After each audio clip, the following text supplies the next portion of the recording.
নমস্কাৰ প্ৰিয় দৰ্শক নিউজ হেল্থ প্লাছলৈ আপোনালোক সকলোকে স্বাগত মই অশোক কুমাৰ নাথ আমি প্ৰায় শুনি থাকো যে হৃদযন্ত্ৰৰ ক্ৰিয়া বন্ধ হৈ মৃত্যুমুখত পৰিলে কোনোবা এগৰাকী ব্যক্তি আৰু সেই খবৰবোৰ শুনি আমি খুব দুখ পাওঁ কষ্ট পাওঁ কেতিয়াবা আমাৰ আত্মীয়ৰ মাজতে তেনেকুৱা ধৰণৰ ঘটনাবোৰ ঘটে আৰু যিবোৰ ঘটনাই আচলতে আমাক চিন্তাত পেলাই যে কিয় ইমান কম বয়সতে মানুহ হৃদযন্ত্ৰৰ ক্ৰিয়া বন্ধ হৈ মৃত্যুমুখত পৰিছে যেটোক আমি হাৰ্ট এটেক বুলি কওঁ গতিকে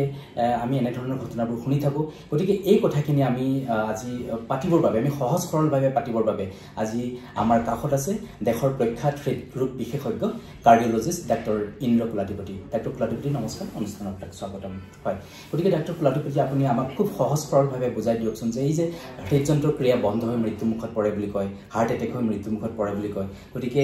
এই ধৰণৰ ঘটনাবোৰ কিয় হয় স্বাভাৱিক আমি যেতিয়া কওঁ মানুহজনৰ যদি একদম গুৰুত্ব যদি চবতকৈ যদি বেছি চিৰিয়াছ বেমাৰ হ'ব তেতিয়াহ'লে মানুহজনৰ হৃদপিণ্ড বন্ধ হৈ গ'ল বন্ধ হৈ যোৱাৰ যদি এজন প্ৰাপ্তবয়স্ক মানুহৰ কাৰণ দেখা পায় মেজৰিটি কাৰণ আপোনাৰ 100ৰ ভিতৰত 90% হ'ব হাৰ্ট এটাক হাৰ্ট এটাক যে কথা হ'ল হাৰ্ট এটাক বুলি ক'লে ধৰক এইটো কি হয় হঠাতে হয় হাৰ্টৰ কিছু বেমাৰ হয় লাহে লাহে হৈছে লাহে লাহে হ'লে কি হ'ব মানুহজনে উশাহ লোৱাৰ অসুবিধা হৈছে কাম কৰিব পৰা নাই সেইটো যথেষ্ট সময় পায় কিন্তু মেজৰ হাৰ্ট এটাকত কি হয় হঠাতে হৈছে আৰু বেছিভাগ ক্ষেত্ৰত দেখা যায় কি বেমাৰ হোৱাৰ এটা নিৰ্দিষ্ট কাৰণ থাকে এইবিলাক ৰিস্ক ফেক্টৰ থাকে ৰিস্ক ফেক্টৰৰ কাৰণে বেমাৰটো হয় আৰু যেতিয়া বেমাৰ এটা পৰ্যায়ত বাহিৰত যায় তেতিয়া মানুহজনৰ সমস্যা দেখা যায় আৰু সমস্যা বা প্ৰেজেণ্টেশ্যনত কি হয় এটা প্ৰেজেণ্টেশ্যন আছে একিউট হয় হঠাতে হৈছে হঠাতে হ'লে এই আমাৰ সেই যিটো আমি যিটো কৈছোঁ শুনি থাকোঁ মানুহজন সম্পূৰ্ণ সুস্থ আছিলে হঠাতে মানুহজনৰ প্ৰব্লেম হ'ল কোনো বিশেষ সময় নাপালে আৰু কেতিয়াবা মৃত্যুৰ মুখত পৰিলে মানুহজন চিৰিয়াছ হৈ গ'ল আৰু সেইটো নহয় তো সেইকাৰণে আমি ভাবি যদি চিমটম যদি দেখা যায় বেছিভাগ ক্ষেত্ৰতে আমি যদি হঠাৎ বুলি কওঁ সাধাৰণতে অলপ মৃদু সমস্যা বা চিমটম মানুহজনে গম পায় বেছিভাগ ক্ষেত্ৰতে আগৰ পৰা মই ভাবোঁ কেইঘণ্টামান বা কেইদিনমানৰ পৰা গম পায় আৰু বেছিভাগ ক্ষেত্ৰত মই ভাবোঁ কি হয় এই সমস্যাখিনি গুৰুত্বপূৰ্ণভাৱে নোলোৱাৰ কাৰণে পাছতকৈ হঠাতে মানুহজনৰ মৃত্যুমুখত পৰে বা চিৰিয়াছ প্ৰব্লেম হয় কিন্তু আগতে মই ভাবোঁ ভগৱানে এনেকুৱা আমাৰ শৰীৰটো দিছে অলপ সময় যদি আপুনি চাই দেখোঁ এনেকুৱা এটা মোৰ প্ৰব্লেম আগতে হোৱা নাছিলে এতিয়া ধৰক আজি হৈছে তেতিয়া যদি সাৱধান হয় তেতিয়া মই ভাবোঁ কিছুমান চিমটমবোৰ কি ধৰণৰ হ'ব পাৰে মেজৰ ক্ষেত্ৰত যদি হাৰ্ট এটাকৰ কথা কৈছোঁ মেজৰ হাৰ্ট এটাকৰ কথা কৈছোঁ যেতিয়া দেখিছে মানুহজনৰ কেতিয়াও কোনো বেমাৰ নাছিলে বা কোনো ধৰণৰ সমস্যা নাছিলে কিন্তু এতিয়া হঠাৎ দেখা গৈছে তেওঁ বুকুখন বিষাই আছে সাধাৰণতে বেছিভাগ ক্ষেত্ৰতে আপোনাৰ বাওঁফালে বা বুকুৰ মাজত বুকু বিষাব আৰু এনেকুৱা ধৰণৰ বিষ আগতে হোৱা নাই কেতিয়াও প্ৰথমবাৰ হৈছে আৰু বিষৰ পৰিমাণ বহুত বেছি হ'ব পাৰে কম হ'ব পাৰে মৃদু হ'ব পাৰে বা মিডিয়াম হ'ব পাৰে এনেকুৱা বিষ আগতে হোৱা নাই আৰু বিষৰ লগত দেখিছে কি আপোনাৰ বিষটো গুচি যোৱা নাই 5 মিনিট 10 মিনিট 15 মিনিট 20 মিনিট আৰু 20 মিনিটতকৈ যদি বেছি থাকে তেতিয়া গম পাব কিবা চাগে গুৰুত্বপূৰ্ণ বা গুৰুতৰ চিৰিয়াছ বেমাৰ হ'ব পাৰে তেতিয়া আপুনি সাৱধান হ'ব লাগিব মোৰ মনলৈ প্ৰশ্ন এটা আহিছে কেতিয়াবা এনেই অকণমানকৈ বিষ হ'ব পাৰে নেকি কেতিয়াবা মই কিনে যদি বিষ বহুত দিনৰ পৰা হৈ আছে আৰু সেইটো কোনো শাৰীৰিক বা মানসিক পৰিশ্ৰমৰ লগত কোনো ধৰণৰ সম্বন্ধ নাই তেতিয়া সাধাৰণতে হাৰ্টৰ বেমাৰ নহয় যদি বিষ আগতে কেতিয়াও হোৱা নাই আজি বা কেইঘণ্টামান বা কেইমিনিটমানৰ পৰা হৈছে আৰু কমি যোৱা নাই আৰু বিষৰ যিটো আপোনাৰ নেচাৰটো হ'ল কি আপোনাৰ বুকুত হৈছে আৰু লগত আপোনাৰ উশাহ লোৱাৰ অসুবিধা হৈছে শৰীৰটো ভাল লগা নাই খাবলৈ মন যোৱা নাই শৰীৰটো ঠাণ্ডা লাগিছে কোনো ধৰণৰ আজি দেখিছে ইমান গৰম নহয় তথাপি শৰীৰটো ঘামি আছে থিয় হ'লে গাটো বেয়া লাগে বহিব মন নাযায় শৰীৰটো মানে চব ফটাই আছে ঠিক হোৱা নাই আৰু বিষৰ পৰিমাণটো যদি বাঢ়ি গৈ আছে তেতিয়া সাৱধানতা দৰকাৰ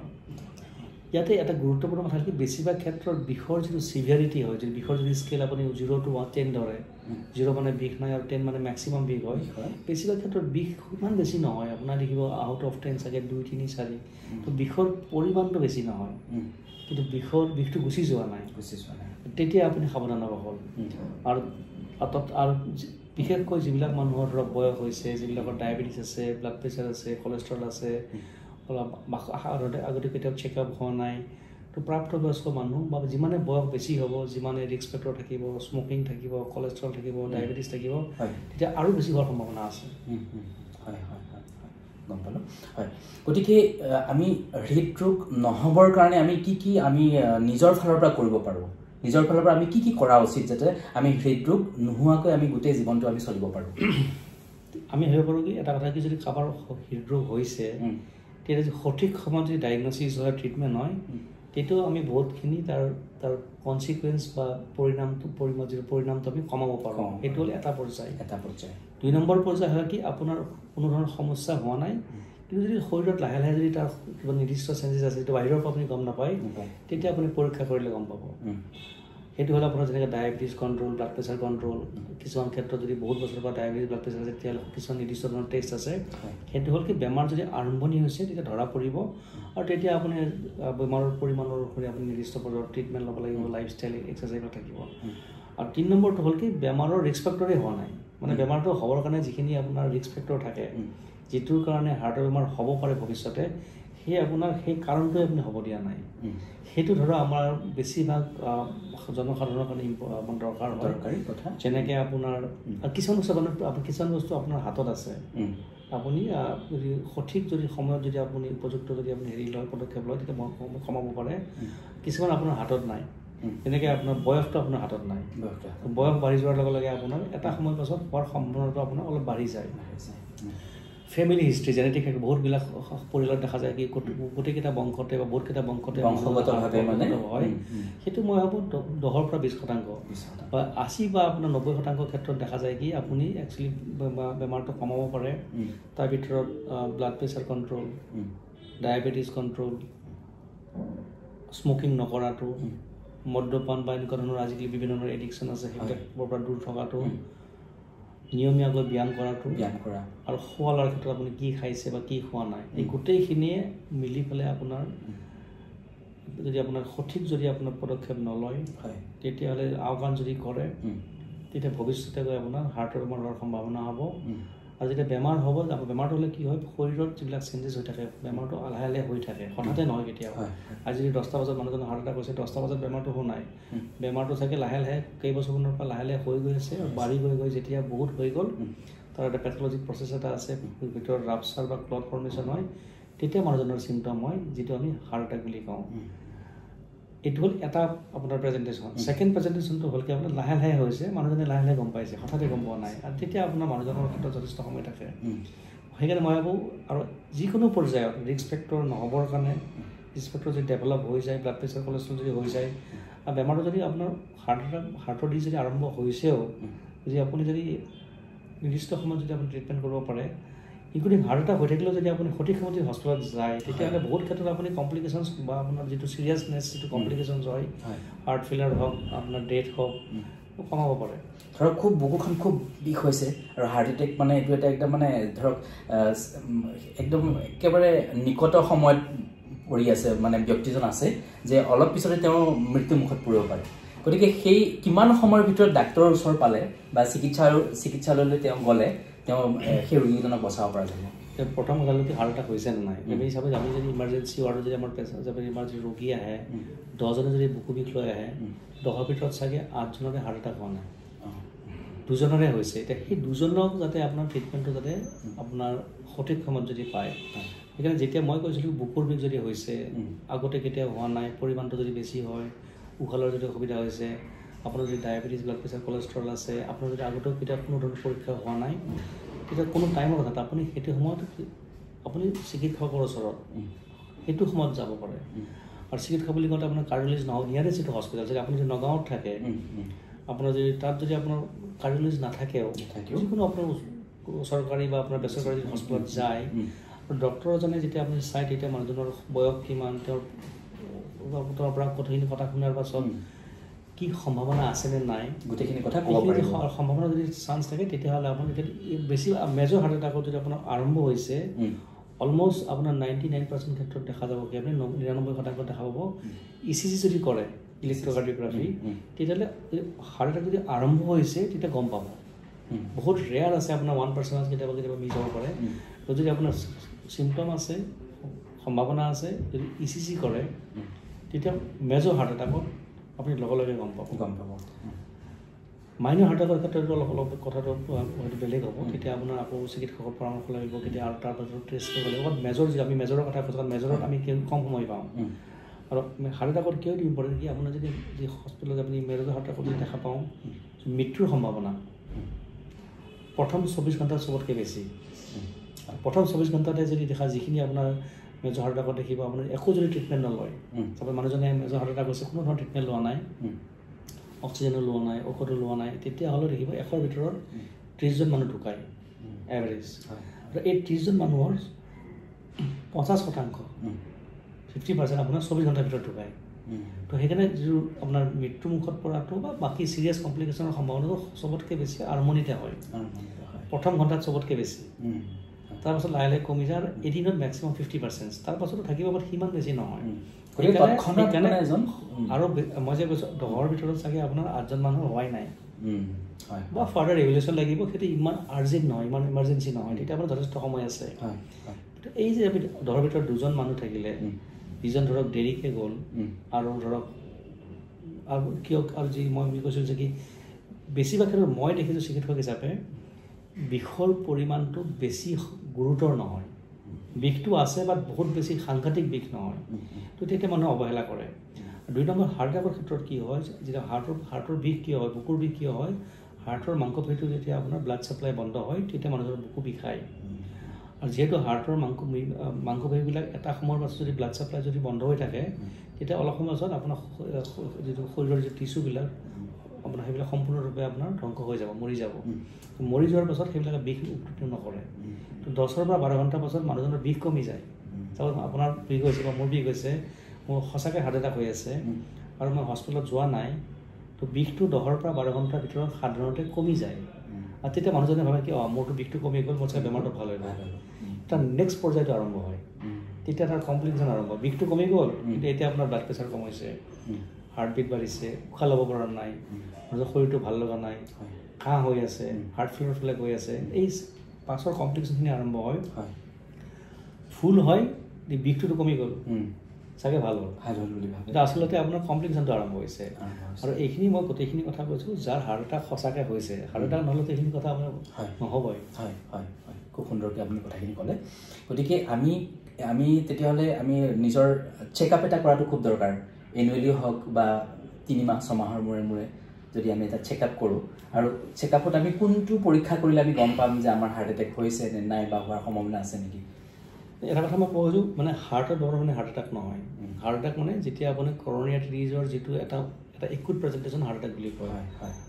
বাকীবিলাক বেমাৰ আছে যিবিলাকত এনেকুৱা ধৰণৰ একুট প্ৰেজেণ্টেশ্যন বা ইমাৰ্জেঞ্চি প্ৰেজেণ্টেশ্যন নহয় সেইটো সম্পূৰ্ণ বেলেগ ধৰণে আমি ডিছকাছ কৰিব লাগিব আমি অকল মেজৰ হাৰ্ট এটাকৰ কথা কৈ আছোঁ তো নহ'বৰ কাৰণে মই প্ৰথমে কৈছোঁ কি আপোনাৰ যদি সম্ভাৱনা আছে সন্দেহ আছে তেতিয়া চিকিৎসকৰ ওচৰত লগে যাব লাগে আৰু বেছিভাগ ক্ষেত্ৰত ECG যদি কৰে আপুনি ৰোল আউট কৰিব পাৰে বাট নহ'বৰ কাৰণে ভৱিষ্যতে নহ'বৰ কাৰণে তেতিয়াহ'লে আপোনাৰ যদি দেখিব যিখিনি আমি ৰিস্ক ফেক্টৰ কৈছিলোঁ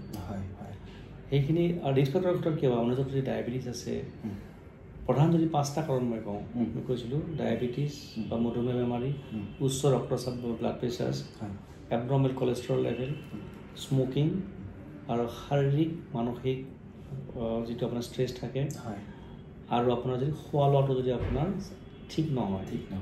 তেতিয়াহ'লে আৰু খোৱা বুলি কওঁতে কোৱালিটি কোৱাণ্টিটি দুটাই আছে এইখিনিও এটা সময়ত আপোনাৰ বেমাৰ কৰিব পাৰে আৰু ব্লাড প্ৰেছাৰ থাকিলে কলেষ্ট্ৰল থাকিলে ডায়েবেটিছ থাকিলে মানুহজনৰ কোনো সমস্যা নাথাকে সমস্যা পাছত হ'ব আজি হোৱা নাই আজি মানুহজনৰ ডায়েবেটিছ হৈছে ব্লাড চুগাৰ 300 আছে ব্লাড প্ৰেছাৰ 160 আছে কিন্তু মানুহজনৰ কোনো সমস্যা পোৱা নাই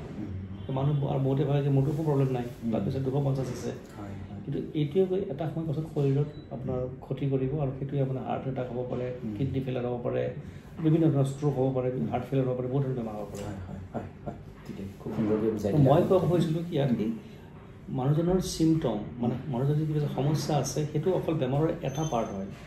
সেইটো গোটেই ছবিটো নহয় গোটেই যদি ছবিটো চাই মানুহজনৰ বয়স কিমান ৰিপৰ্ট কেনেকুৱা আছে তেখেতৰ আজিৰ দিনত বেমাৰ হৈছে নেকি তেখেতে কিবা সমস্যাত ভুগি আছে নেকি নিজে কিবা ফিল কৰে নে নাই নিজৰ চিমটম আছে নাই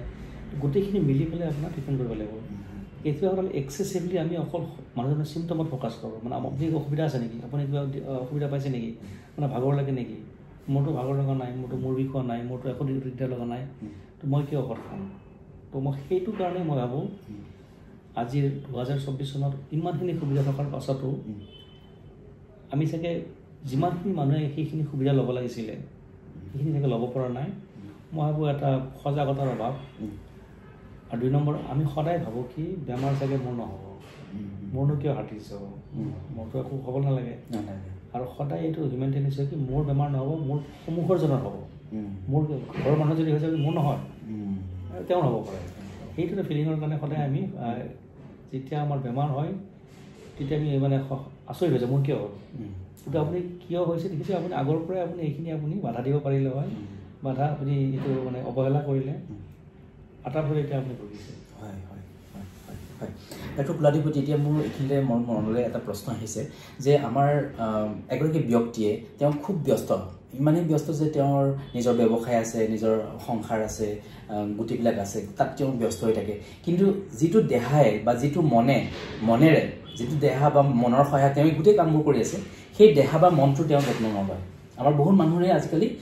শাৰীৰিক পৰিশ্ৰম ব্যায়াম কৰাৰ আমাৰ আহৰিও নাই বা আহৰি পালেও আমাৰ কৰিবলৈ আমাৰ মন নাযায় বা আমি অৱহেলা কৰোঁ গতিকে এই শাৰীৰিক পৰিশ্ৰম ব্যায়াম যোগা খোজকঢ়া এইবিলাক নকৰাৰ বাবে এগৰাকী ব্যক্তিৰ কিমান ক্ষতি হ'ব পাৰে বা কেতিয়াবা এই ধৰণৰ ডায়েবেটিছ উচ্চ ৰক্তচাপ বা হাৰ্ট এটেকৰ সম্ভাৱনা এইবিলাকৰ কাৰণ এই আমাৰ শাৰীৰিক পৰিশ্ৰম ব্যায়াম নকৰাৰ ফলত হ'ব পাৰে নেকি চাব এতিয়া আমি যিহেতু আমি আমি আলোচনা কৰিছোঁ আজি যদি আমাৰ দুজনৰ বেমাৰ হ'ল হয় আমাৰ যদি আজি জ্বৰ হ'ল হয় ব্লাড প্ৰেছাৰ কম হ'ল হয় নিউমনিয়া হ'ল হয় ভাইৰেল ফিভাৰ হ'ল হয় মেলেৰিয়া হ'ল হয় আমি এইটো ইণ্টাৰভিউ ল'ব পাৰিলোঁ হয় জানো আমি বিচনাত শুই থাকিব লগা হ'ল হস্পিটেলত থাকিব লগা হ'ল মই কৈছোঁ যেতিয়া শৰীৰটো ভাল থাকিব সেইটো প্ৰথম কথা শৰীৰটো যদি আপোনাৰ ভালে থাকে তেতিয়া বাকীখিনি কাম হ'ব আপুনি অফিচত যাব পাৰিব ব্যৱসায় কৰিব পাৰিব বিজনেছ কৰিব পাৰিব বাকী যি কৰে এনি প্ৰফেশ্যনছ শৰীৰটো যদি ভাল নাথাকে তেতিয়াহ'লে আপুনি বাকীখিনি কাম কৰিব নোৱাৰিব মই ভাবোঁ আমি কেতিয়াবা আমি ভুল কৰোঁ কি ব্যক্তিগতভাৱে মই কৈছোঁ কি আমি এইটো ধৰি লওঁ কি মোৰ শৰীৰটো ভালে থাকিব আপোনাৰ ভগৱানে আপোনাৰ নিৰ্দিষ্ট এটা সময় দিছে প্ৰত্যেকজন মানুহে আমি চবেই জানো কি জন্ম আৰু মৃত্যু যিজন মানুহৰ জন্ম হৈছে সি মৃত্যু হ'বই আমি ভাবোঁ এভাৰেজ লাইফ এক্সপেক্টেঞ্চি এতিয়া ভাৰতবৰ্ষত আজিৰ দিনত 70তকৈ অলপ বেছি হৈছে 72-72 মান হৈছে তাৰমানে দেখোঁ এভাৰেজ যদি নহয় যদি ইমান বছৰ জীয়াই থাকে কিছুমান মানুহৰ 90 বছৰ 100 বছৰ থাকে বা কোনো মানুহ 150 বছৰ নাথাকে আজিলৈ হোৱা নাই তো মই ক'ব খুজিছোঁ আপোনাৰ শৰীৰটো বয়সৰ লগে লগে কিছুমান চেঞ্জেছ আহিবই এতিয়া আপুনি যদি ভৱিষ্যতে যদি ভালে থাকিব বিচাৰিছে আপুনি যদি বিজনেছ কৰিব বিচাৰিছে আপুনি প্ৰফেশ্যন কৰিব বিচাৰিছে আৰু কোনো ধৰণৰ মেডিকেল প্ৰব্লেমৰ পৰা যদি আপোনাৰ দূৰ থাকিব বিচাৰিছে তেতিয়া আপোনাৰ শৰীৰৰ যত্ন ল'বই লাগিব যত্ন যদি নলয় আৰু এতিয়া যদি আপুনি লাইফষ্টাইলৰ কথা কৈছে এনেকুৱা ধৰণৰ আমি বেছি কাম কৰিব লাগে আগতে যদি আপোনাৰ 4 ঘণ্টা কাম কৰিছে এতিয়া 12 ঘণ্টা কাম কৰিব লাগে ষ্ট্ৰেছ আছে বহুত ধৰণৰ আপোনাৰ প্ৰত্যেকটো প্ৰফেশ্যনৰ নিজৰ প্ৰফেশ্যনেল হেজাৰ্ড আছে তো শৰীৰৰ যত্ন নল'লে আপোনাৰ বেমাৰ হ'ব এই কথা যদি আমি প্ৰত্যেকদিনা যদি মনত ৰাখোঁ গতিকে মই এইখিনি কাম কৰিব পাৰিম যদি মই শৰীৰৰ যত্ন লওঁ ইয়াৰ ডিফাৰেঞ্চটো এইটোৱে হয় কি আমি যে মোবাইল ফোনটো যদি আছে এতিয়া মোবাইল ফোন যদি আপোনাৰ পৰি যায় লগে লগে বেয়া হ'ব বা শৰীৰক যদি আপুনি মানসিক বা শাৰীৰিক যদি নিজে অত্যাচাৰ কৰে অত্যাচাৰ মানে মই এইটো কৈছোঁ আপুনি যত্ন লোৱা নাই প্ৰেছাৰ চোখা নাই খোৱা ঠিক ৰখা নাই সোনকালে খোৱা নাই পুষ্টিকৰ খাদ্য খোৱা নাই এইটো অত্যাচাৰে হৈছে ইনডাইৰেক্টলি সেইটোৱে বেমাৰ কৰিব কালি নহয় কেইবছৰমান বা কেইমাহমান আহিব আৰু তেতিয়া আমি সাধাৰণতে খাওঁ আমি সদায় মোৰ কিয় হ'ল আৰু আপুনি যে অলপ দেৰি ৰৈ পেলাই সোধে মোৰ কিয় নহ'ব ইয়াৰ পিছত লাষ্ট 10 বছৰত চাগে মই কেতিয়াও ব্লাড প্ৰেছাৰ চেক কৰা নাই মোৰ ব্লাড চুগাৰ চোৱা নাই বা আছিলে মই ঔষধ খোৱা নাই খোৱা বোৱাৰ ক্ষেত্ৰত দেখিব এনেকুৱা ধৰণৰ খাদ্য খাই আছে সেই বিষয়ে আমি বেলেগকৈ ডিছকাশ্যন কৰিম আৰু আজিকালি চবেই গম পায় কোনবিলাক খাদ্য শৰীৰৰ কাৰণে ভাল নহয় আমি চাগে চবেই জানো কিন্তু আমি চাগে মানিব টান পাওঁ কিন্তু জনাটো সেই জ্ঞানটো বা নলেজটো আপোনাৰ শৰীৰত আপোনাৰ সেইটো এপ্লাই কৰাটো আৰু পাৰফেকশ্যন আউটটো সেইকাৰণে ভাবোঁ সেই তিনিটা যদি ষ্টেপ কৰে জানিলে সেইটো নিজৰ শৰীৰত বা নিজৰ জীৱনত আপুনি সেইটো ল'লে তাৰ প্ৰয়োগ কৰিব পাৰে আৰু তাৰপিছত পাৰফেকশ্যন আপুনি যদি ব্যায়াম আৰম্ভ কৰিছে বাট পাৰফেকশ্যন কিমানখিনি আপোনাৰ অপটিমাম হ'ব খোৱাৰ ক্ষেত্ৰত আপুনি খোৱাত সাৱধান হৈছে বাট কিমানখিনি সাৱধান হৈছে সেইখিনি যদি কৰে তেতিয়াহ'লে মই ভাবোঁ এটা আছে শ্ৰৱণ মনন নিৰ্দিষ্টন শুনিলে মনৰ ভিতৰত লৈ আপুনি এপ্লাই কৰিলে আৰু নিৰ্দিষ্ট মানে আপুনি সেইটো মানে পাৰফেকশ্যন আনিছে আৰু পাৰফেকশ্যনৰ কোনো আপাৰ লিমিট নাই হয় হয় হয় হয় খুব সুন্দৰ গতিকে মোৰ ডক্টৰ চেমুৱেল জনছনৰ এষাৰ কথা মনত পৰিছে ডক্টৰ চেমুৱেল জনছনে কৈছিল আমি সদায় নতুন নতুন কথা শিকি থকাতকৈ আগতে শিকা কথাবোৰ মনত পেলাই থাকিবলৈ চেষ্টা কৰাটো বেছি প্ৰয়োজন গতিকে আমি যে আমাৰ শৰীৰটোৰ কাৰণে যে ব্যায়াম কৰিব লাগে আমি সদায় সকলোৱে জানো কিন্তু আমি সেইটো কৰিছোঁ নে নাই সেইটোৰ ওপৰত নিৰ্ভৰ কৰিব সুষম আহাৰ খাদ্য খাব লাগে বুলি আমি সকলোৱে জানো দিনটোত 3 লিটাৰৰ পৰা 4 লিটাৰ পানী খাব লাগে বুলি আমি সকলোৱে জানো সকলো চিকিৎসকে কয় বা যিকোনো স্বাস্থ্য ভিত্তিক যিকোনো কথা আলোচনা হ'লে সকলোৱে এই কথাটোৱে জানে যে 3 লিটাৰৰ পৰা 4 লিটাৰ পানী আমি দিনটোত খাব লাগে কম পানী খালে আমাৰ দেহাটোত ক্ষতি হ'ব কিন্তু সেইটো কেনেকৈ প্ৰয়োগ কৰিব পাৰিছোঁ সেই কথাটোৱে আচল কথা জানো মই এটা কৈছোঁ এতিয়া যে আমি যিবিলাক আমাৰ এতিয়া যিখিনি আমি জানো চিকিৎসক হিচাপে এইটো চাব এই নলেজবিলাক আপোনাৰ কোনো এবছলুট নহয় চিকিৎসা বিজ্ঞানৰ আৰু বিভিন্ন ধৰণৰ বৈজ্ঞানিক পদ্ধতি দেখিব প্ৰত্যেক দিনে নতুন নতুন তথ্য আহি আছে এইটো কোনো এবছলুট নহয় কি আজি 2024 যিটো আমি কৈছোঁ এইটো সদায় সেইটো চিৰসত্য হৈ থাকিব সেইকাৰণে আমি যেতিয়া মই কিয় কৈছোঁ আমি বিভিন্ন ধৰণৰ আজিকালি যাব আপোনাৰ ইণ্টাৰনেটত বা আপোনাৰ বিভিন্ন ধৰণৰ প্ৰিণ্ট মিডিয়াত দেখিব বিভিন্ন ধৰণৰ আজিকালি হোৱাটছএপ ইউনিভাৰ্চিটি হয় হোৱাটছএপত হয় চব বিভিন্ন ধৰণৰ ইনফৰমেশ্যন আহে তথ্য আহে তো সেই তথ্যবিলাক আমি চালি দি চাব লাগিব কেতিয়াবা দেখিব আমি এইটো কৰিলে চব বেমাৰ ভাল হৈ যাব বা এইটো কৰিলে চব বেছি বেয়া অপাৰেশ্যন কৰিলে বহুত ভাল হ'ব বহুত বেয়া হ'ব এনেকুৱা ধৰণৰ দেখিব তথ্য তুমি সদায় অলপ চালি দি চাব লাগিব কোনো এবছলুট বস্তু নাই আৰু সাধাৰণতে মই এটা কথা কওঁ মোৰ ৰোগীক বা মোৰ মানুহক কওঁ যদি এনেকুৱা যদি খবৰ পায় বা এনেকুৱা যদি আপুনি তথ্য পায় যিটো কৰিলে চব বেমাৰ ভাল হৈ যাব আৰু এনেকুৱা যদি তথ্য আছে এইটো কৰিলে চব বেয়া হ'ব সাধাৰণতে এইটো সঁচা নহয় সদায় আপুনি চালি জাৰি চাব লাগিব কোনো ধৰণৰ মেজিক পিল নাই কি আপোনাৰ এইটো কৰিলে চব ঠিক হৈ যাব তেনেকুৱা ধৰণৰ কোনো হেৰি সদায় আপুনি চাইণ্টিফিকটা চাব লাগিব আৰু চাইণ্টিফিক যদি মেডিকেল চাইন্স সদায় লাহে লাহে উন্নত হৈ গৈ আছে আমাৰ নিজৰ মেডিকেল নলেজ বহুত বেছি লাহে লাহে বাঢ়ি গৈ আছে আজিৰ দিনত যিখিনি আমি সেইখিনি নলেজ জানো যিখিনি আমাৰ তথ্য আছে সেইটো যদি আপুনি যিকোনো যদি ইণ্টাৰনেটত চাই হেৰিত চাই সদায় আপুনি তাৰ কোন চ'ৰ্চৰ পৰা আহিছে সেইটো অথেণ্টিক হয়নে নহয় চাইণ্টিফিক কমিটিৰ পৰা এণ্ডৰ্ছ কৰিছে নে নাই নে কোম্পানী নিজৰ ব্যক্তিগত অপিনিয়ন কেতিয়াবা আমি দেখিব ব্যক্তিগত মত কোনোবাজনে দিছে হাৰ্টৰ বেমাৰ হৈছে একো ঔষধ খাব নালাগে এইটো কৰিলে ঠিক হৈ যাব সেই কেতিয়াবা ভুল পথে আমি যাওঁ আৰু পাছতকৈ আমাৰ কমপ্লিকেশ্যনছ হয় কাৰণ বহুত ধৰণৰ ইনফৰমেশ্যন আছে মই ভাবোঁ অলপমান যিকোনো আপোনাৰ যদি এইখিনি যিখিনি আমি কৈ আছোঁ ডায়েবেটিছ ব্লাড প্ৰেছাৰ কলেষ্ট্ৰল এইখিনি চাগে চবেই জানে তাত কোনো ধৰণৰ ইউনিভাৰ্চিটি ফ্ৰুটৰ নিচিনা কোনো ধৰণৰ কনফিউজনছ নাই কিন্তু যেতিয়া কোনো ধৰণৰ কোনটো ঔষধ খাব লাগে কোনটো খাব নালাগে এনেকুৱা ধৰণৰ এটা অপিনিয়ন নাই বহুত ধৰণৰ অপিনিয়ন আছে মই ভাবোঁ চালি জাৰি চাই আপুনি যদি বিশেষজ্ঞ মানুহৰ যোনটো যি বিভাগৰ বিশেষজ্ঞ তেওঁলোকে যদি আপোনাৰ আলোচনা কৰে নিজে যদি অলপমান ৰিচাৰ্চ কৰে আৰু অথেণ্টিক চ'ৰ্চৰ পৰা যদি চাই ৰিচাৰ্চ জাৰ্নেল আছে তেতিয়া আপুনি হেৰি ল'ব লাগিব কিন্তু মই এটা কথা ভাবোঁ কি প্ৰত্যেকজন মানুহৰে গোটেই যদি জীৱনটো চাই এটা সময়ত হাৰ্টৰ বেমাৰ হোৱাৰ সম্ভাৱনাটো সদায় 0% নহয় থাকিবই যদি আপুনি সঠিক পাৰে আপুনি যদি প্ৰিকশ্যনছ লয় তেতিয়াহ'লে আপুনি বেমাৰ হোৱাৰ সম্ভাৱনাটো কমাব পাৰিব খুব সুন্দৰকৈ ক'লে কথাখিনি গতিকে ডাক্তৰ গৰাকী অসম তথা উত্তৰ পূৰ্বাঞ্চলত হৃদৰোগৰ যিখিনি আমি খবৰ আপোনাৰ পৰা নিশ্চয় আমি সঠিক খবৰটো পাম যে অসম তথা উত্তৰ পূৰ্বাঞ্চলত ইয়াৰ প্ৰাদুৰ্ভাৱটো কেনেকুৱা দেখিছে আপুনি চাব উত্তৰ পূৰ্বাঞ্চলত চাব এতিয়া হৃদপিণ্ডৰ ক্ষেত্ৰত কি হয় যেতিয়া গ্ল'বেলি চাই পূৰা যদি আপুনি পৃথিৱীত চাই হৃদপিণ্ডৰ যিটো আপোনাৰ ইনচিডেঞ্চ আৰু প্ৰিভিলেঞ্চ বাঢ়ি গৈ আছে হয় আৰু ভাৰতবৰ্ষৰ ক্ষেত্ৰতো এইটো বেলেগ নহয় বৰঞ্চ ভাৰতবৰ্ষৰ ক্ষেত্ৰত দেখা যায় কি পশ্চিমীয়া দেশতকৈ আমাৰ কম বয়সতে হয় কম বয়সত হোৱাৰ এটা প্ৰধান কাৰণ কি আমাৰ কিছুমান ৰিস্ক ফেক্টৰ যেনেকুৱা কলেষ্ট্ৰল ডায়েবেটিছ ব্লাড প্ৰেছাৰ ইয়াত বেছি আছে আৰু ভাৰতবৰ্ষ আমি কয় কি চবতকৈ বেছি য়ং মানুহ আছে আমাৰ যদি আপোনাৰ দেখা মানুহৰ সংখ্যা দেখি চবতকৈ বেছি হয় সেইকাৰণে যিহেতু আমাৰ লাৰ্জ ডিনমিনেটৰ আছে আমাৰ সংখ্যাটো বেছি হয় তো বেমাৰৰ পৰিমাণো বেছি হ'ব তো তাত বাহিৰেও কি হয় কি পশ্চিমীয়া দেশতকৈ যিহেতু আমাৰ ইয়াত আমাৰ ভাৰতবৰ্ষত বেমাৰ বেছি সোনকালে হয় আৰু বেছি গুৰুতৰ হয় আৰু বহুত ক্ষেত্ৰত দেখি যিমানখিনি আপোনাৰ সুবিধা বা ট্ৰিটমেণ্ট পাব লাগিছিলে সঠিক সময়ত নাপায় যিহেতু আমাৰ ইমান ডাঙৰ দেশ 140 কোটি মানুহ সকলোৰে ক্ষেত্ৰত হেল্থৰ ক্ষেত্ৰত লগে লগে যদি ইমাৰ্জেঞ্চি সুবিধা চবৰে ক্ষেত্ৰত উপলব্ধ নহ'ব পাৰে যিটো ধৰক এতিয়া লাহে লাহে বহুত ভাল হৈ আহিছে বা যেতিয়া আপুনি তথাপি বহুতখিনি কৰিব লগা আছে উত্তৰ পূৰ্বাঞ্চলৰ আৰু অসমৰ ক্ষেত্ৰত মই ভাবোঁ এইটো বেলেগ নহয় সমানেই হ'ব আমাৰ ইয়াৰ ক্ষেত্ৰত কি হ'ব কি এই যে আপোনাৰ যিটো মডাৰ্ণ মেডিচিন যিটো কাৰ্ডিঅ'লজি বা এনেকুৱা ধৰণৰ যিবিলাক উন্নত সুবিধা আগতে চাগে সিমান নাছিলে উত্তৰ পূৰ্বাঞ্চলত বা আমাৰ ভাৰতবৰ্ষৰ ক্ষেত্ৰত আমাৰ অসমৰ ক্ষেত্ৰত যদি দেখিছোঁ সিমান নাছিলে লাষ্ট যদি আমি কেইবছৰমান চাওঁ লাহে লাহে বহুত মানে সোনকালে বহুত বাঢ়ি গৈ আছে সেইকাৰণে মই ভাবোঁ আমাৰ কম নহয় আমাৰ ডায়েগনচিছ নহয় কাৰণ সুবিধা নাই লাহে লাহে সুবিধাবিলাক বাঢ়িছে, বহুত চৰকাৰী বেচৰকাৰী সংস্থাবিলাকত এতিয়া উপলব্ধ আছে। সেইকাৰণে আগতে চাগে ডায়েগনচিছ নহৈছিলে, এতিয়া সঠিক সময়ত ডায়েগনচিছ হয়, বহুত সহজত হয়, আৰু সেইকাৰণে আমি বেছি দেখা পাওঁ। তো বেছি হৈছে বেমাৰৰ সংখ্যা, কিন্তু বেছিকৈ ডায়েগনচিছো হৈছে আৰু বেছিকৈ ট্ৰিটমেণ্টো আজিকালি পোৱা হৈছে, কম সময়ত পোৱা হৈছে। হয় ডাক্তৰ কুলাধিপতি, মই যদি এতিয়া আপোনাক কওঁ যে আমি এনুৱেলি আমি চেকআপ এটা কৰাটো খুব জৰুৰী, বা যিকোনো চিকিৎসকে কয় যে এনুৱেলি আমি চেকআপ এটা কৰাটো খুব দৰকাৰ, গতিকে আমি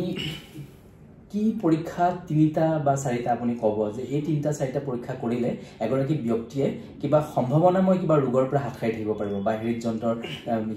হাৰ্ট এটেকৰ পৰা, বা আমাৰ আমি যিহেতু ব্লাড প্ৰেছাৰটো জোখাটো জৰুৰী, আপুনি তেনেকৈ সেই কথাখিনি ক'ব আপুনি নিশ্চয়। তো কিমান দিনৰ মূৰত আপোনাৰ টেষ্ট কৰিব লাগিব, সেইটো আপোনাৰ মানুহজনৰ বয়স, তেওঁ আগতে তেওঁ চেকআপ হৈছে নাই, সেইখিনিৰ ওপৰত নিৰ্ভৰ কৰিব। এতিয়া নিৰ্দিষ্ট কোনো ফিক্স নাই এবছৰ বুলি, বা যিকোনো প্ৰাপ্তবয়স্ক মানুহৰ মোৰ প্ৰথম কথা হ'ল কি আপোনাৰ আপোনাৰ বাকী আপোনাৰ লাইফষ্টাইল যিটো কৈছিলোঁ, খোৱা লোৱা আৰু ব্যায়াম কৰা, মানসিক আৰু শাৰীৰিক যিটো আপোনাৰ অৱস্থা, ষ্ট্ৰেছ ট্ৰেইন আছে না, সেইখিনি আমি সকলোৰে কাৰণে প্ৰযোজ্য হয়, যিটো আপোনাৰ 20 বছৰীয়া ল'ৰা ছোৱালীৰ কাৰণে হ'ব আৰু 90 বছৰীয়া মানুহজনৰ কাৰণে হ'ব। কিমান এক্সাৰচাইজ কৰিব, কিমান খোৱা লোৱা কৰিব, সেইটো মানুহজনৰ বয়স আৰু বাকী বেমাৰৰ ওপৰত নিৰ্ভৰ কৰিব, সেইটো সকলোৱে কৰিব লাগে। চেকআপৰ ক্ষেত্ৰত মই ভাবোঁ প্ৰত্যেকজন প্ৰাপ্তবয়স্ক মানুহে এটা নিৰ্দিষ্ট ইণ্টাৰভেলত ব্লাড প্ৰেছাৰ চেক কৰিব লাগিব, ব্লাড চুগাৰ আৰু কলেষ্ট্ৰল লেভেল। এতিয়া এবাৰ যদি মানুহজনৰ নৰ্মেল থাকে, তেতিয়া দেখিব আপোনাৰ বহুত সোনকালে নকৰিলেও হয়, কিন্তু মানুহজনৰ যদি আপোনাৰ বেছি আছে, এবনৰ্মেল আছে, আৰু যদি ঔষধৰ দৰকাৰ হয়, বা ঔষধ নহয় যদি লাইফষ্টাইল মডিফিকেশ্যন কৰে, তেতিয়াতো সোনকালে চেকআপ কৰিব লাগিব। একেবাৰে যদি নৰ্মেল মানুহ এজন নহয়, কোনো ধৰণৰ বেমাৰ নাই, তেতিয়া মই ভাবোঁ 3 পৰা 5 বছৰত কলেষ্ট্ৰল চেকআপ কৰিলে হৈ যাব। ব্লাড প্ৰেছাৰ চাগে 3 পৰা 6 মাহত কৰিলেও হ'ব। মই ভাবোঁ এনেকৈ ফিক্স নাই, বা মানুহ যদি অলৰেডি বেছি আছে বা বহুত বেছি নাই কিন্তু নৰ্মেলতকৈ অলপ বৰ্ডাৰলাইন আছে, তেতিয়া অলপ সোনকালে কৰিব লাগিব। প্ৰথম কথা হ'ল কি নিজৰ লাইফষ্টাইল, নিজৰ বডি ৱেইট কম আছেনে বেছি আছে, আৰু বেছিভাগ ক্ষেত্ৰত আছিলে অবেচিটি আমাৰ ইয়াত বেছি হয়, বয়সৰ লগত আপোনাৰ ওজন যিমান হ'ব লাগে ওজন বেছি আছে, কম হোৱাটো আজিকালি কম দেখা যায়। আৰু ব্লাড প্ৰেছাৰ, কলেষ্ট্ৰল আৰু ডায়েবেটিছ বা ব্লাড চুগাৰ, এই 3টা সকলো প্ৰাপ্তবয়স্ক মানুহৰ চেক কৰিব লাগিব। আৰু যেতিয়া দেখিব নৰ্মেল বা এবনৰ্মেল, তাৰ ওপৰত ভিত্তি কৰি নেক্সট কেতিয়া চেক কৰিব লাগিব জনাব। আৰু ইয়াত যদি কিবা ধৰণৰ এবনৰ্মেলিটি থাকে, বা মানুহজনৰ যদি কিবা সমস্যা আছে, মানুহজনৰ ভাগৰ লাগে, তেতিয়াহ'লে প্ৰত্যেকজন মানুহৰ ক্ষেত্ৰত আপোনাৰ নিৰ্দিষ্ট ধৰণৰ সেইটো বেলেগ বেলেগ মানুহৰ কাৰণে বেলেগ বেলেগ হ'ব পাৰে, তেতিয়া আৰু ফাৰ্ডাৰ পৰীক্ষা লাগিব। আপুনি যিটো কুৱেশ্যন সুধিছিলে, মই ভাবোঁ ব্লাড প্ৰেছাৰ, কলেষ্ট্ৰল আৰু ব্লাড চুগাৰ, এইটো প্ৰত্যেকজন মানুহৰে এবাৰ হ'লেও চাব লাগে, আৰু সেইটো ৰিজাল্টৰ ওপৰত ভিত্তি কৰি কিমান দিন পাছত ৰিপিট কৰিব লাগিব, আপুনি সেইটো ডক্টৰৰ পৰা কৰিব পাৰে। গতিকে আমি অনুষ্ঠান লাহে লাহে শেষ কৰিলোঁ। আপুনি খুব সহজ সৰল ভাষাত আমাৰ দৰ্শকসকলৰ কথাখিনি বুজাই দিছে। গতিকে ডাক্তৰ কুলাধিপতি, মই এতিয়া একেবাৰে সদৌ শেষত আপোনাক সুধিম যে আমি যদি কেৱল হাৰ্টটোৰ কথা আমি যদি ভাবোঁ যে আমাৰ হাৰ্টটো ভালে ৰাখিবৰ কাৰণে কি খাদ্য খাব লাগিব, আৰু কোনকেইটা ব্যায়াম কৰিব লাগিব, কোনকেইটা ব্যায়াম বা কি ব্যায়াম আৰু কি খাদ্য খালে আমি আমাৰ হাৰ্টটো সুস্থ কৰি ৰাখিব পাৰিম? তো খোৱাৰ ক্ষেত্ৰত চাব, খোৱাৰ কোৱালিটি আৰু কোৱান্টিটি, তো কিমান পৰিমাণে খাব, সেইটো আপোনাৰ মানুহজনৰ বয়স, আপুনি কেনেকুৱা ধৰণৰ প্ৰফেশ্যন, আপুনি যদি এনেকুৱা ধৰণৰ মেনুৱেল কাম কৰে, য'ত শাৰীৰিক পৰিশ্ৰম বেছি হয়, আপুনি যদি মানসিক পৰিশ্ৰম বেছি হয়, যে আপুনি অফিচত গৈ কাম কৰে, সেইবিলাক নিৰ্ভৰ কৰিব। তো মই কৈছোঁ কিমানখিনি খাদ্য খাব লাগে আপুনি নিজে সোধক। আৰু বেছিভাগ ক্ষেত্ৰত দেখি যায় কি আমি লগাতকৈ বেছি খাওঁ। তো খোৱাৰ ক্ষেত্ৰত আপুনি সদায় চাব আপুনি পেটৰ কাৰণে খাইছেনে নে শৰীৰৰ কাৰণে খাইছে। জিভাৰ কাৰণে খাইছে, আৰু সেইটো হয় দেখিব, আপুনি দেখিব আপুনি ৰসগোল্লা এটা খাব লাগিছিলে 5টা খাই দিলে, আৰু পাছত নিজে কৈছে মই খাব নালাগিছিলে। চিংৰা খাব গৈছিলে, আপুনি এটা খাব লাগিছিলে 10টা খাই দিলে 5 বছৰ বেয়া হ'ল, সেইটো আপুনি নিজে গম পাব। মই খোৱাৰ সময়ত সুধি চাওক। মই আমাৰ ক্ষেত্ৰত দেখিছোঁ, মিডিল ক্লাছৰ কাৰণে আপোনাৰ ৰুৰেল চিটি লাইফত দেখিছোঁ, বেছিভাগ মানুহে বেছিকৈ খোৱাৰ কাৰণে পাছত কৈছে মই খাব নালাগিছিলে। তো খোৱাৰ পৰিমাণটো, আৰু 2 নম্বৰ কথা কি খাব লাগে সেইটো চাব, সেনেকুৱা ধৰণৰ কি খাব লাগে বুলি চাব। আপুনি সদায় বেলেঞ্চ ডায়েট হ'ব লাগে। আমাৰ ইয়াত দেখা যায় কি সাধাৰণতে কাৰ্বহাইড্ৰেটৰ পৰিমাণটো বেছি হয়, তো কাৰ্বহাইড্ৰেটৰ পৰিমাণটো অলপ কমাব লাগে। মই ইন জেনেৰেল কৈছোঁ, এক্সেপশ্যন হ'ব পাৰে, তাত কাৰ্বহাইড্ৰেটৰ পৰিমাণ কম হ'ব পাৰে। আৰু কাৰ্বহাইড্ৰেটৰ যিটো কোৱালিটি হয়, কাৰ্বহাইড্ৰেট আপোনাৰ ভাতত থাকে, ঘেঁহুত থাকে, বিভিন্ন ধৰণৰ মিলেটছত থাকে। তো দেখা যায় কি কাৰ্বহাইড্ৰেটৰ যিটো কোৱালিটি আৰু কোৱান্টিটি, সেইকাৰণে আজিকালি দেখিছে কি আমাৰ ভাৰত চৰকাৰে কৈছে যে, ৰাজ্য চৰকাৰে কৈছে মিলেটছৰ ওপৰত বহুতখিনি গুৰুত্ব দিছে। সেইকাৰণে কাৰ্বহাইড্ৰেটৰ চ'ৰ্চ, তো মিলেটছ সদায় অকল হেল্ডি কাৰ্বহাইড্ৰেট পৰে। তো আমি ইয়াত বেছি মানে ভাত খায়, তো ভাত খালেও ভাতৰ পৰিমাণটো আৰু চাউলটো ক'ৰ পৰা আহিছে, উহোৱা চাউল আহিছে নে বগা চাউলটো আহিছে নে আপোনাৰ কেনেকুৱা পাৰবইল আহিছে, চাউলৰ কোৱালিটি ব্ৰাউন ৰাইচ আছে, হোৱাইট ৰাইচ আছে, পাৰবইল ৰাইচ আছে, তো সেইটো আপুনি নিজে অলপ এছেছ কৰক আৰু হেল্ডি ৰাইচ হ'লে ভাল হ'ব। খোৱাৰ পৰিমাণটো প্ৰটিন আৰু ফেটৰ ক্ষেত্ৰত কি হয় কি আপুনি ট্ৰান্স ফেট, যিবিলাক খাদ্যত ট্ৰান্স ফেট থাকে, ট্ৰান্স ফেট প্ৰচেছ মিটবিলাকত এইবিলাক অলৰেডি আপোনাৰ ফেক্টৰীত বনাই থৈছে, ৰেডিমেড প্ৰচেছ মিট আছে, মাংস বা আপোনাৰ পৰঠা ভাত সেইবিলাক আপোনাৰ মেচিনত বনাই থৈ দিছে। এতিয়া আপুনি সেইটো প্লাষ্টিকৰ পেকেটটো খুলি 2 মিনিটত গৰম কৰিলে আপোনাৰ পৰঠা বা ভাত ৰেডি হৈ গ'ল। সেইটো সাধাৰণতে হেল্ডি নহয়, আৰু তাত বহুত বেছি ট্ৰান্স ফেট থাকে। আগতে ডালডা আছিলে, তো চৰ্বি যিটো হয়, যিটো আপোনাৰ অস্বাস্থ্যকৰ যিটো হয়, সেইটো ট্ৰান্স ফেট বেয়া হয়। গতিকে চৰ্বিৰ পৰিমাণটো আৰু ট্ৰান্স ফেট থকা মানে সদায় হ'ব, আজিকালি চব লিখা থাকে কিমান ট্ৰান্স ফেট আছে নে নাই, ট্ৰান্স ফেট থকা মানে এইটো ভাল নহয়। কাৰ্বহাইড্ৰেট যদি চিম্পল কাৰ্বহাইড্ৰেট আছে এইটো ভাল নহয়। বাকী আপোনাৰ মিনাৰেলছ থাকিব। বা সাধাৰণতে মই ভাবোঁ আমাৰ খোৱালৰ ক্ষেত্ৰত শাক পাচলিৰ পৰিমাণ বেছি হ'ব লাগে, ফল মূল সদায় বেছি হ'ব লাগে, বেছি মানে আমাৰ এভাৰেজতকৈ বেছি হ'ব লাগে, আৰু ভাত বা কাৰ্বহাইড্ৰেটৰ সেইটো অলপ কমাব লাগে, নিমখ কম খাব লাগে, আৰু খাদ্য যদি তেল ইউজ কৰা যায়, এভাৰেজ আমি দেখাওঁ অলপ তেলৰ পৰিমাণটো কমাব লাগে। আৰু ৰেড মিট বা প্ৰচেছ মিট সাধাৰণতে স্বাস্থ্যৰ কাৰণে ভাল নহয়। এগেইন একজেক্টলি কি খাব আপোনাৰ চাব, কালচাৰেল এফেক্ট আছে আমাৰ বিভিন্ন জনগোষ্ঠীৰ বিভিন্ন মানুহৰ সৰু সেইকাৰণে এটা আপুনি ইউনিফৰ্ম প্ৰেছক্ৰিপশ্যন দিব নাযাব এইটোৱে খাব বুলি। এইখিনি যদি আপুনি চাই তেতিয়া দেখিব কেলৰি কিমান খাব লাগে,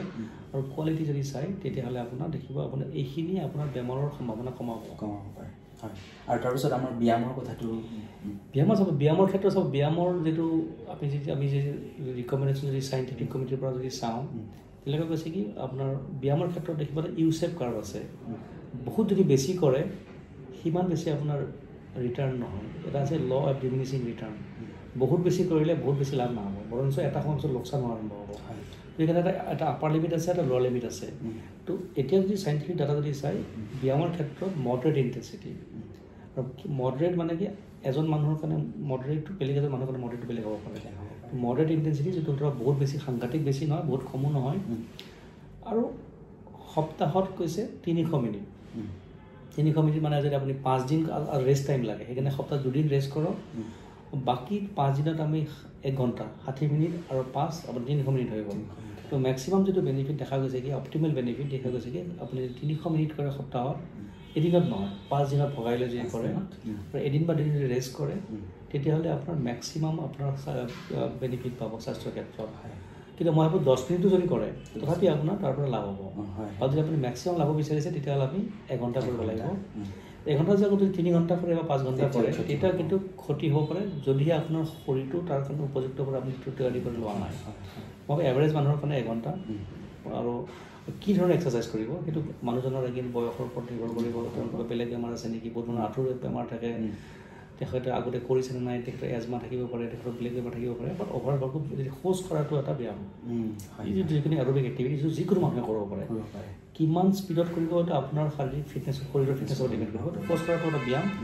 খোজ কঢ়াটো অকল এটাই ব্যায়াম নহয়, বাট মই প্ৰত্যেকজন মানুহে যদি আপুনি কাৰণে খোজ কঢ়াটো আৰম্ভ কৰিব পাৰে। মানে একো যদি দিনটোত সময় নাপালোঁ আমি কৰিবলৈ ব্যায়াম, তেতিয়াহ'লে আমি খোজ কঢ়াটো মই ক'ব খুজিছিলোঁ কি একেবাৰে যদি একেবাৰে কোনেও কৰাই নাই তেতিয়াহ'লে যদি আৰম্ভ কৰে 10 মিনিটো যদি কৰে তেতিয়া আপোনাৰ লাভ হ'ব। আৰু 1 ঘণ্টা যদি কৰিব পাৰে বহুতেই ভাল। সেইটো যদি নকৰি আকৌ উল্টা হ'লে বহুত বেছি কৰি দিয়ে, মই ভাবোঁ তেতিয়া কণ্ট্ৰভাৰ্চি আছে। মানে বহুত এক্সট্ৰিম যদি মই বহুত কৰে, বহুত মাৰাথন দৌৰে, সদায় 100 কিলোমিটাৰ দৌৰে, 50 কিলোমিটাৰ দৌৰে, কেতিয়া কেতিয়া তাৰ পৰা লোকচান হোৱা আৰম্ভ হয়। মই ভাবোঁ সদায় আপাৰ লিমিট আৰু লোৱাৰ লিমিটটো সদায় নিজৰ শৰীৰক চাই ল'ব লাগে।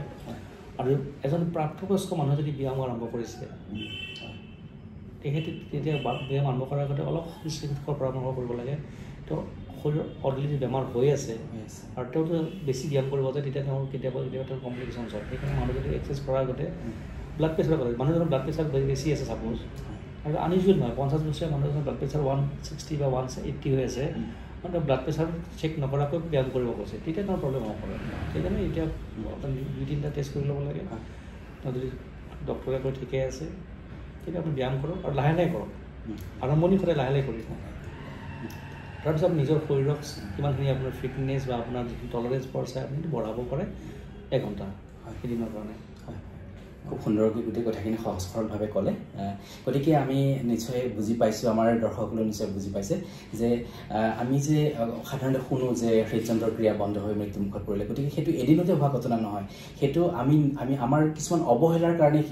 সেই ধৰণৰ পৰ্যায়লৈ পাইগৈ গতিকে আমি এই অনুষ্ঠানত যিসকল দৰ্শকে চাই আছে আপোনালোকক অনুৰোধ কৰিছোঁ যে আপোনালোকে যদি কেতিয়াও ব্যায়াম কৰা নাই